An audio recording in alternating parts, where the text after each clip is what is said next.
Ako si Reynald de la Cruz, visual artist.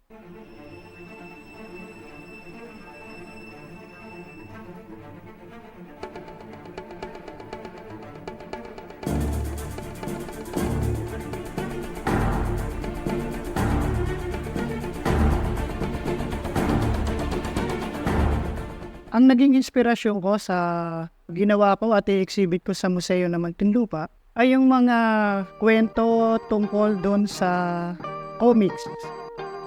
Yung maliit kasi ako, yung nanay ko, nagtinda raw at nagparenta ng mga comics.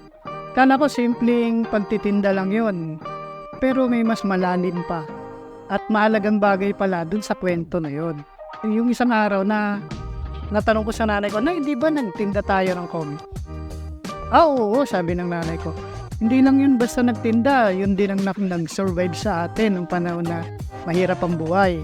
Yun din yung naging pinambili natin ng tricycle ng tatay mo, o yung mga kinakain nyo, binabaon nyo sa eskwelahan." So parang mas nagkaroon sa akin ng malalim na kahulugan yung comics. Ang pinakagusto ko talaga na superhero si Invisible Man. Kasi andyan siya, hindi mo lang nakikita.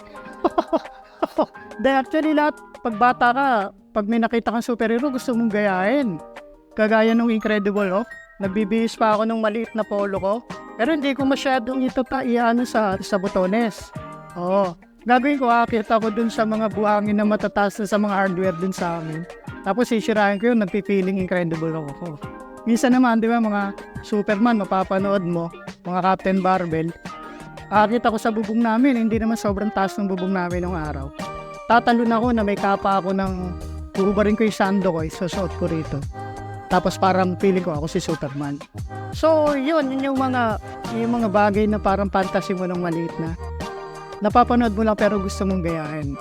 Actually, yung mga series na ginagawa ko ngayon, inspirasyon to nung nagpunta ako ng Europe last 2 years, no? Nakita ko yung mga art at na-inspired ako sa mga old artists ng mga gumagawa ng contemporary and pop art.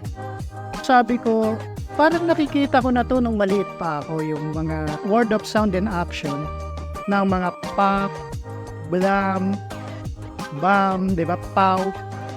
Yung nakikita ko nung maliit ako, ginawa na pala yun noon ng mga sikat na artist.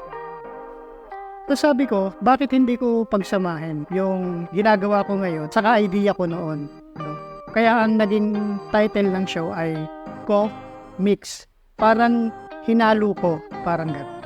Ang gusto ko na maibahagi sa exhibit ko na to sa Museo ng Muntinlupa ay yung tungkol dun sa kahalagahan ng comics. Kung ano yung impluwensya o inspirasyon na naibigay ng comics sa buhay ng tao noon at sa kasalukuyan. Noon, nagsimula ako mag-painting.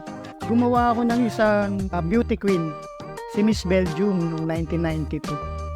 Isang project ng bata. Yun yung unang painting na ginawa ko, na gamit ko yung watercolor. Sa kasalukuyan, meron akong nai-painting na totoong beauty queen pala. Nag-approach siya sa akin na gawin ko yung portrait niya. Kaya parang nagtugma yung panahon niya na nanalo siya sa Japan. Meron kasi yung comics na superstar eh. So parang nakita ko parang bagay siya doon sa panahon na ngayon, di ba? Kasi siya yung superstar natin dito sa Pilipinas. So parang makabagong comics yung dating. Nag-incorporate na lang ako ng mga Darna or ng mga Nick Nock or Popeye. Actually yung concept, naiisip ko yan noon pa eh.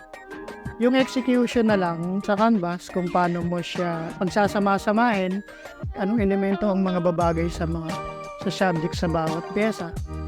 Yun yung parang pinag-aaralan para alam mo kung paano mo siya ipakikita ng buong buo. Isa sa mga portrait na ginawa ko si Gretchen Barreto. Kasi nung maliit ako, naninirador kami dun sa may simbahan ng Bayanan Muntinlupa. Merong isang puting kotse na huminturon. Para may bumabang anghel. First time ko kasi na nakakita ng artista. Iba talaga yung itsura niya sa karamihan. Nung nagkwentuhan na kami magkakalaro, meron isang nakakakilala sa kanya na mas matanda sa amin. Si Gretchen Barreto yun. So, lagi ko na siya inaabangan doon sa may TV. So, simula noon, hindi ko na siya nakita ng personal.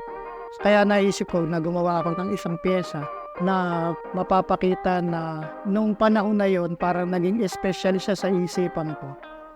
Yung isa sa highlight ng mga ginagawa kong pyesa ay yung pag-i-slice ko ng panda. Yun kasi yung parang pinaka last part bago ko matapos yung mga pyesa. Yun yung parang nagiging katapusan o signature ng mga ginagawa ko. Yung slice ay nagsisimbolo sa pagsasaliksik sa mga bagay na gusto mong malaman. Parang katulad ng pagtatanong na kung saan, bakit, kailan,